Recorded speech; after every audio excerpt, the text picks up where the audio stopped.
올해는 이 세수를 조금 더 이제 줄이는 걸로 이제 됐잖아요. 이게 사실 뭐 여러 가지 정치적인 것도 고려가 됐을 수도 있고 아니면 코로나 뭐 이런 그 경제적인 상황까지 이제 같이 고려가 됐을 수가 있을 겁니다. 그래서 세수를 조금 줄이는 걸로 일단 했대. 자, 그런데 뚜껑을 열어보면 고소득자한테는 줄이는 게 없었었다는 거죠. 감세 혜택을 받지 못한다.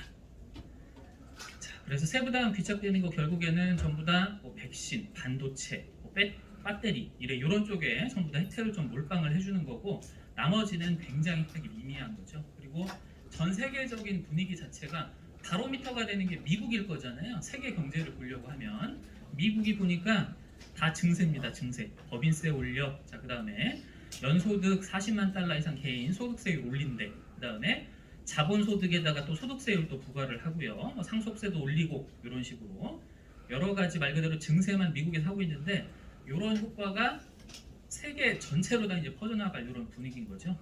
자, 우리나라도 보면 이렇습니다. 자, 보통 보면은 세금을 여태까지 만진 거를 쭉 연도별로 봤어요. 11년, 12년 쭉 이제 봤는데 보니까 밑에는 다 그냥 요지부동이죠. 그냥 변화가 없습니다. 말 그대로 고소득자만 전부 다 세금을 쩔 해가지고 가장 올리게 이제 45%까지 올렸죠. 지방세까지 하게 되면 49.5%까지 이렇게 올렸습니다. 그 전에는 되게 좀 이렇게 단순했거든요. 심플했는데 쫙쫙쫙쫙 막 나뉘었는데 결국에는 뭐예요? 고소득자한테 세금을 최대한 많이 끌어올린 거죠. 그래서 2011년이면 불과 10년 전이었는데 이때는 35%였었어요. 그러면 38.5가 최고 세율이었는데 한 10년이 지난 현재는 49.5까지 이제 올라간 이런 상황입니다. 말 그대로. 그러면 우리는 크게 상관이 없을지 몰라도 법인을 운영하시는 그 세금이 이제 많이 내시는 대표님들 입장에서는 굉장히 골치 아픈 이런 상황인 거죠. 했는데 법인 유고소득을 많이 쌓아놔. 그러면은 거기에 대해서도 이제 세금을 이제 물리겠다고 그랬었잖아요. 근데 지금은 일단 유예되긴 했는데. 자, 그래서 법인세의 첫 번째 핵심 과제 판매 관리비를 통한 영업이익 조정, 비용을 적절하게 이제 관리를 해야 되는데 비용 적절하게 이제 할 수 있는 게 거의 없잖아요. 거의 없습니다. 합법적인 거는 퇴직연금, 충당금 많이 쌓아야 되는데 그것도 한계가 있는 거잖아요. 네.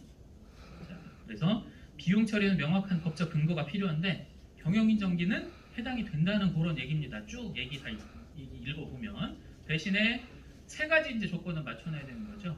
퇴직 기한이 정해져 있지 않아 퇴직 시점을 예상할 수 없는 오너 겸 대표이사 우리가 만나는 대표님들입니다. 전기납으로 해야 됩니다. 90세나 전기납으로 돼 있습니다. 이건 상품 구조기 때문에 그래서 퇴직 기한만 정해져 있지 않는 대표님이면 가능한 거죠. 경영인정기 대표 비용 처리하는 게.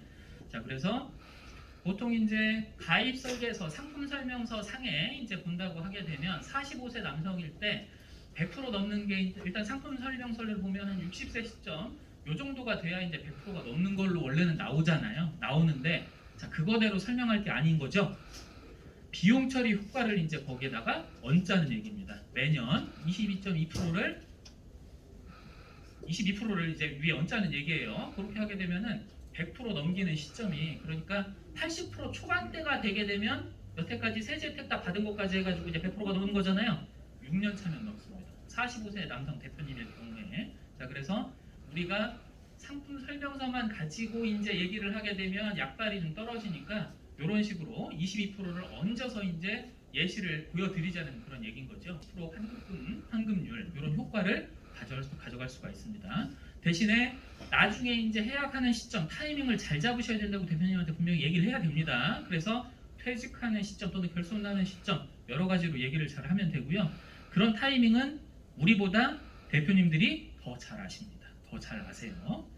그리고 이미 이런 거를 뭐 지혜나 이런 데서 당연히 이제 비용 처리해가지고 이제 혜택을 볼 수가 있지만 장기적인 주가 관리까지 이제 할 수가 있게 됐다는 거죠.